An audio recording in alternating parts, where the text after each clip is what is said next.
श्री स्वामी समर्थ.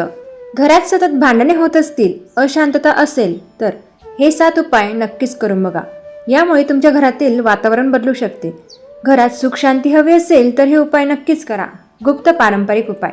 तुमच्या घरात सगळं व्यवस्थित असूनही सतत चिडचिड, वाद, बेचैनी किंवा मनाला अस्वस्थ वाटते का?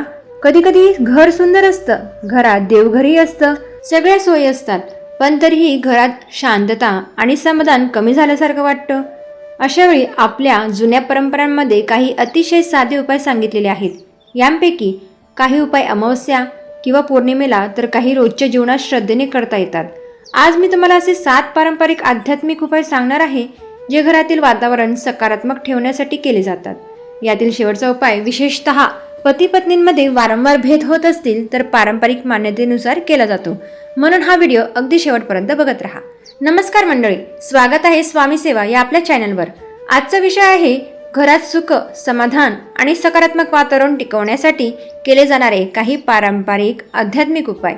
सगळ्यात आधी एक गोष्ट स्पष्ट सांगते, हे उपाय श्रद्धा आणि पारंपरिक मान्यतांवर आधारित आहे. यांना चमत्काराची हमी समजू नका, पण श्रद्धेने एखादी चांगली साधना करणे, घर स्वच्छ ठेवणे, देवाचे स्मरण करणे आणि सकारात्मक वातावरण निर्माण करणे, यामुळे मनाला नक्कीच आधार मिळू शकतो. चला मग सुरुवात करूयात. उपाय क्रमांक 1, रोज देवासमोर तुपाचा दिवा. हा अतिशय सोपा उपाय आहे. संध्याकाळी घरातील देवघर स्वच्छ करून शुद्ध तुपाचा एक दिवा लावा. दिवा लावताना 2 मिनिटं शांत बसा, मोबाईल बाजूला ठेवा आणि मनात आपल्या इष्टदेवतेचे नामस्मरण करा. तुम्ही अशी एक छोटी प्रार्थना करू शकतात. देवा, माझ्या घरातील सर्वांच्या मनात प्रेम, शांतता आणि समृद्धी राहू दे. आमच्या घरात सुख समाधान नांदू दे. पारंपरिक मान्यतेनुसार दीप प्रज्वलन हे अंधकार दूर करून प्रकाशाचे प्रतीक मानले जाते.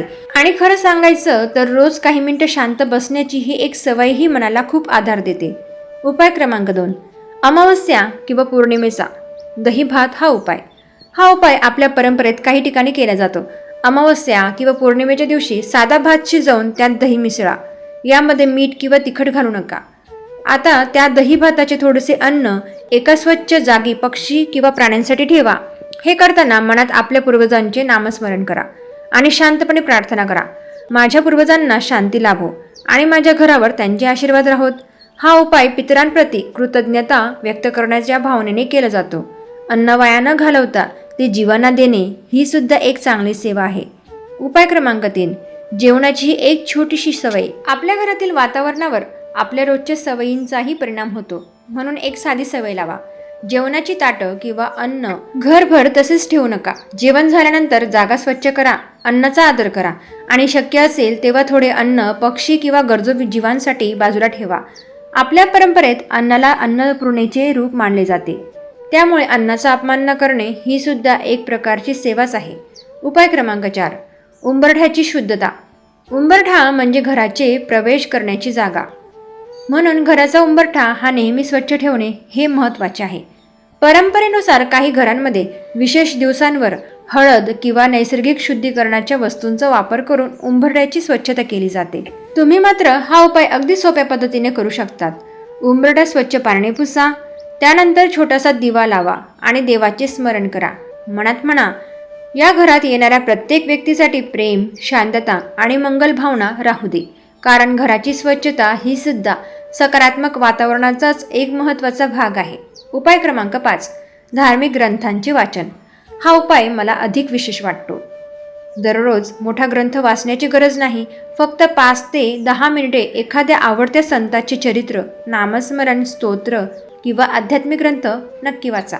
तुम्हाला नवनाथांचे साहित्य आवडत असेल तर ते श्रद्धेनुसार त्यातील एखादा अध्याय तुम्ही वाचू शकतात. वाचताना घाई करू नका, शब्द समजून घ्या आणि काही मिनिटे शांत बसा. अशा प्रकारचे नियमित वाचन मनाला स्थिर करण्यासाठी आणि घरात आध्यात्मिक वातावरण निर्माण करण्यासाठी उपयोगी ठरू शकते. उपाय क्रमांक 6, पती पत्नीने एकत्र प्रार्थना करा. घरात शांतता हवी असेल तर हा उपाय सर्वात महत्त्वाचा आहे. पती पत्नीमध्ये कितीही मतभेद असले तरी रोज काही मिनिटे एकत्र देवासमोर बसा. दोघांनीही मनात एकच प्रार्थना करा, आमच्यातील गैरसमज दूर होऊ दे, आमच्या घरात प्रेम, विश्वास आणि समजूत वाढू दे. घरात वाद झाल्यानंतर लगेच निर्णय घेण्याऐवजी थोडं शांत व्हा. कारण अनेक वेळा समस्या मोठी नसते, शब्द मोठे होतात. म्हणून बोलताना आवाजापेक्षा भावना महत्त्वाच्या आहेत. उपाय क्रमांक 7. विशेष दिवशी दीप प्रज्वलन.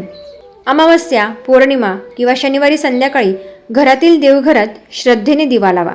दिवा लावताना घरातील सर्व सदस्यांनी काही क्षण शांत राहावे आणि तुम्ही असे म्हणू शकतात, हे ईश्वर, आमच्या घरातील अज्ञान, राग, मत्सर आणि नकारात्मक विचार दूर करून आम्हाला शांत बुद्धी द्या. घरातील प्रत्येक व्यक्ती निरोगी आणि आनंदी राहू दे. यानंतर आपल्या इष्टदेवतेचे नामस्मरण करा. हा उपाय कोणत्याही मोठ्या खर्चाशिवाय करता येतो. पण एक गोष्ट नक्की लक्षात ठेवा, फक्त उपाय करून घरातील समस्या संपतील अशी अपेक्षा अजिबात करू नका. घरातील वातावरण बदलण्यासाठी 3 गोष्टी या सर्वात महत्त्वाच्या आहेत.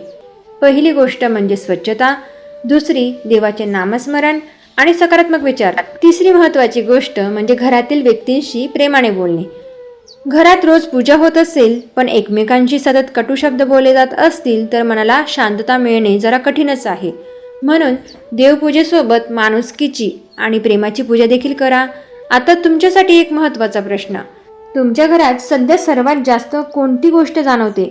नंबर 1 सतत वाद, नंबर 2 घरात बेचैनी, नंबर 3 आर्थिक ताण, नंबर 4 पती पत्नींमध्ये मतभेद आणि नंबर 5 सगळं ठीक आहे पण मनाला समाधान कमी वाटतं. कमेंटमध्ये फक्त 1, 2, 3, 4 किंवा 5 असे लिहा. तुमच्या कमेंटनुसार पुढच्या व्हिडिओमध्ये त्या समस्येसाठी पारंपरिक आणि सोपे उपाय आम्ही घेऊन येऊ शकतो. आणि जर तुम्ही पहिल्यांदाच स्वामी सेवा या चॅनलवर आला असाल तर चॅनलला सबस्क्राईब करा. श्री स्वामी समर्थ महाराज की जय. जय जय स्वामी समर्थ. हर हर महादेव.